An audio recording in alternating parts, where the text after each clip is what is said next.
ভোটের পরও ফের প্রকাশ্যে তৃণমূলের গোষ্ঠীদ্বন্দ্ব। মেছো ভেড়ির টাকা আত্মসাৎ, টাকা ফেরত চাইতে গেলে তৃণমূল কর্মী সহ খোদ পঞ্চায়েত প্রধানকে মারধর। অভিযোগের তীরে আর এক তৃণমূলেরই কর্মী। উত্তর 24 পরগনার শাসন গ্রাম পঞ্চায়েতের ঘটনা।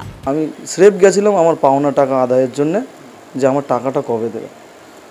এই কথা শোনার পরে ওর বাড়ির লোকজনকে ডেকে নিয়ে অকথ্য ভাষায় খিস্তি গালাগালি করে এবং বলে যে তোর যদি ক্ষমতা থাকে তুই টাকা আদায় করে নিস। তোকে মারধর করে, আমি ঠেকাতে যাই, গেলে আমাকে মারধর করে।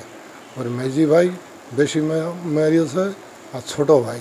জানা যায় কিছুদিন আগেই এলাকাবাসীর থেকে আদায় করা মেছো ভেড়ির খাজনার টাকা আত্মসাতের অভিযোগ উঠেছিল তৃণমূল বুথ সভাপতি লালটু ঘোষের বিরুদ্ধে। অভিযোগ, সেই খাজনা থেকেই আবার নিজের ব্যক্তিগত দেনা পরিশোধ করেন তিনি। সেই দেনা পরিশোধে আবার তৃণমূল কর্মী জয়ন্ত মণ্ডলের থেকে বেশ কিছু টাকাও চেয়ে বসেন লালটু। শনিবার সেই টাকাই ফেরত আনতে যান জয়ন্ত মণ্ডল। টাকা চাইতেই আক্রমণ। ছেলেকে বাঁচাতে মার খান বাবাও, হামলার শিকার হন খোদ প্রধানও। এখানে সভাপতি আমাকে অশৃঙ্খলার ভাষায় খিস্তি খামারি দিয়ে, ওনার ভাই বোনকে দিয়ে, ওনার ভাইকে দিয়ে আমাকে মারধর করেছে, প্লাস আমার জামা কাপড় ছিঁড়ে দিয়েছে।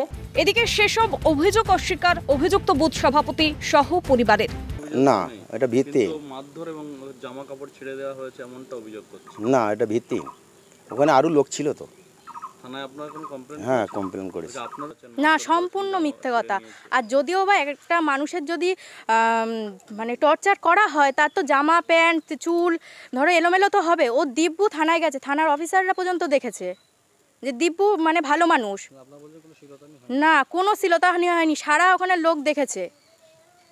আর ওজন ওরা লোক সংখ্যায় বেশি ছিল, ডেকে নিয়ে এসছে। আমাদের আরও মারধর করেছে, সব ব্যাটা ছেলেদের মারধর করেছে। এমনকি বলেছে রাত্রে হামলা করবে, ওখানটায় বোম মেরেছে। আমরা সারা রাত ঘুমোতে পারিনি, এখানে বসে কাটিয়েছি।